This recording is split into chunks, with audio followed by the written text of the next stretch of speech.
Yes, I big up à tout le monde. Je suis sur le vrai mag avec mon ami Mamo Eats.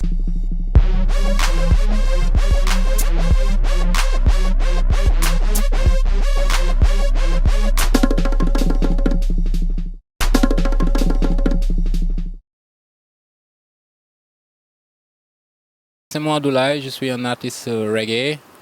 Bon, je viens de sortir un album. Parlant de mon parcours, je peux dire que c'est un parcours en dents de scie, comme on dit. J'ai commencé à faire la musique reggae vers les années 2006. Bon, j'ai commencé bien avant ça avec le rap, la musique rap, dans un groupe qu'on appelait Make Fire. On était 4 membres et voilà, j'étais le chanteur et rappeur du groupe en même temps. Et après ça, bon, en 2006, j'ai commencé ma carrière solo en tant que reggae man, comme on dit, comme un artiste reggae, quoi. Voilà, depuis lors, j'ai roulé ma bosse parce qu'en 2007, après l'obtention de mon bac, je suis parti à l'école des arts pour apprendre la musique et sortir 4 ans plus tard, en 2011, comme professeur de musique. Bon, c'est à partir de là-bas qu'en 2012, j'avais sorti mon premier single qui annonçait mon album. Mais comme j'étais encore jeune et que je ne trouvais pas encore de producteur, ce qui est rare ici au Sénégal, bon, je me suis dit je vais faire une autoproduction. J'avais produit le single et le clip vidéo Guessolwa Réumi, une chanson qui était hostile au pouvoir en place, parlant des présidents qui doivent vraiment penser à leur peuple, etc. Bon, après ça aussi, j'ai eu à sortir d'autres choses parce que de cette vidéo-là, j'ai pu entrer en collaboration avec un label qui se trouve en Suisse, qui s'appelle Duck Production. On avait coproduit le single Babylon, parlant de l'endettement de l'Afrique, avec lequel j'avais pris ce single-là. J'avais pris un sample de Thomas Sankara. Bon, tout juste après ça, j'avais collaboré aussi avec Hakim, qui est en Gambie, sur le tube Our Love. Et ensuite aussi, j'ai sorti tout récemment un single qui avait annoncé mon album Sénégal Sénégal, dans lequel je parlais de la beauté du Sénégal, etc.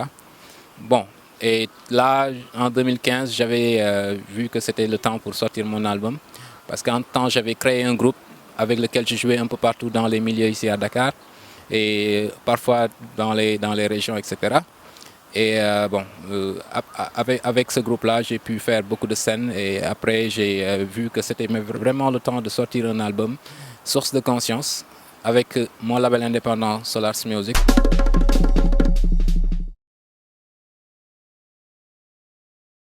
Le matin, je suis inspiré bien sûr, comme tout un chacun, parce que notre inspiration du matin, c'est de se lever déjà de bonne heure et d'aller au boulot. Essayer de servir quelque chose pour le monde entier, c'est ce qui m'inspire chaque matin. Mais mon inspiration parlant de musique, bon, je peux dire que je peux m'inspirer à n'importe quelle heure, à n'importe quel instant, et voilà.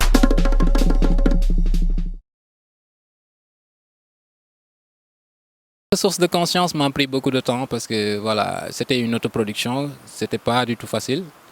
Bon, je peux dire aussi que c'est depuis 2012 que je bosse dessus parce que dans Source de conscience, il y a des tubes, des chansons que j'ai enregistrées depuis 2012 qui s'y trouvent, comme Guessolwa Réumi. Bon, je peux dire que c'est de 2012 à 2015, j'ai résumé Source de conscience. J'ai eu à faire beaucoup de collaborations, comme j'ai dit aussi. J'ai travaillé avec un label qui est à Reims, Roots Vibe, avec Mr. Haas, que je salue de passage.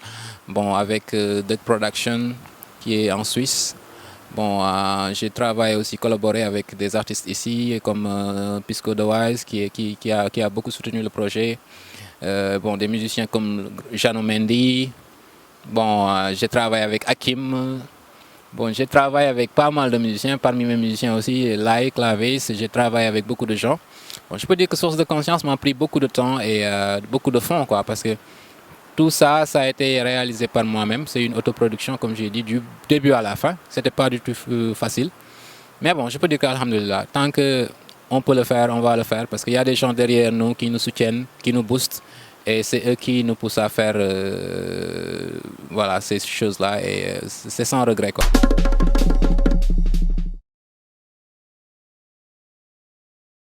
Ce qui me révolte dans le milieu du reggae, c'est seulement le manque d'organisation. Parce que les artistes reggae ici au Sénégal sont très mal organisés. Il n'y a pas une union. On parle de one love, mais bon, c'est seulement dans les bouches et dans les paroles, mais ça se joint pas à l'acte.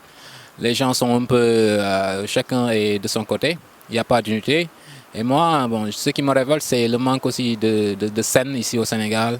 Parce que c'est avec l'union qu'on pouvait essayer de trouver, de faire des scènes, faire des festivals.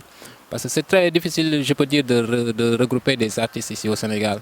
Tu vois, même quand il y a des scènes reggae, les gens arrivent en retard. Bon, il y a aussi la stigmatisation des Rastas. On dit que les Rastas, c'est des fumeurs de chanvre, etc. Des choses comme ça.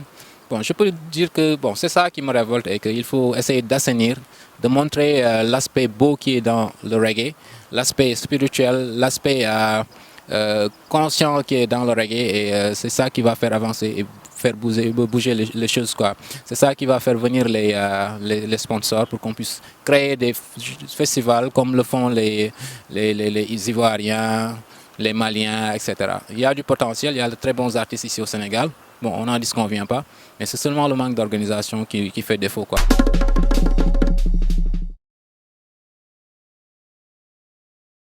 Ma mission. Ma mission, pourquoi? Parce que c'est une chanson où je parle de ce qui m'inspire, ce qui me pousse à faire de la musique et ce qui me pousse à me lever chaque jour le matin pour aller au boulot, pour me défendre et pour être la voix des sans-voix ou bien la bouche des personnes muettes, comme j'ai l'habitude de le dire. Bon, ma mission, comme je le dis dans cette chanson-là, je me suis investi dans une mission que je mène avec toute ma conviction.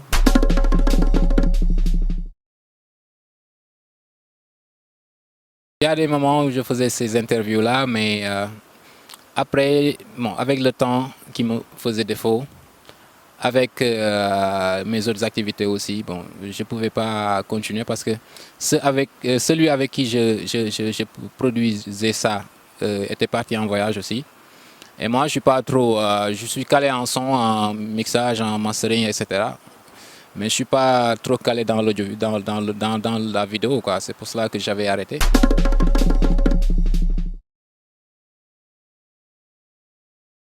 Bon, ça va, quoi. Ça va. On essaie de joindre les deux bouts, comme on dit. Bon, moi, je suis professeur. Bon, je suis un agent de l'État.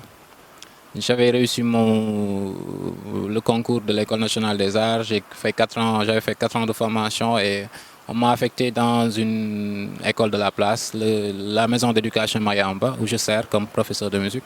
Mais bon, je suis professeur contractuel. Quand je serai plus un professeur titulaire, peut-être que la poche sera plus pleine, quoi. Mais pour le moment, bon, on peut dire que ça va. Et on fait ça par amour, déjà. Et maintenant, quand on joint l'utile à l'agréable, bon, on ne peut dire que Dieu merci, quoi. Mais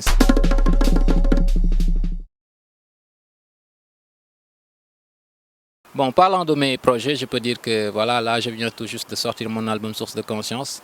Parce que c'est le 15 novembre que c'est sorti sur les plateformes digitales de téléchargement légal, sur le net, sur iTunes, sur Deezer, sur Spotify, sur whatever, Amazon, etc.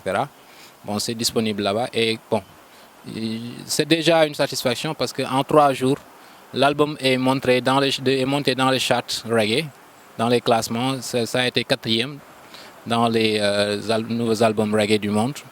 Bon, c'est une consécration et c'est un encouragement pour dire que l'album a de la qualité et que voilà, le travail n'était pas bâclé, quoi. Ça a été fait de façon sérieuse, quoi. Bon, après ça aussi, on projette d'aller dans les régions pour faire un peu la promo. Je big up de passage le vrai mag et mon ami Momo pour cette belle initiative voilà, qui tend le micro aux artistes.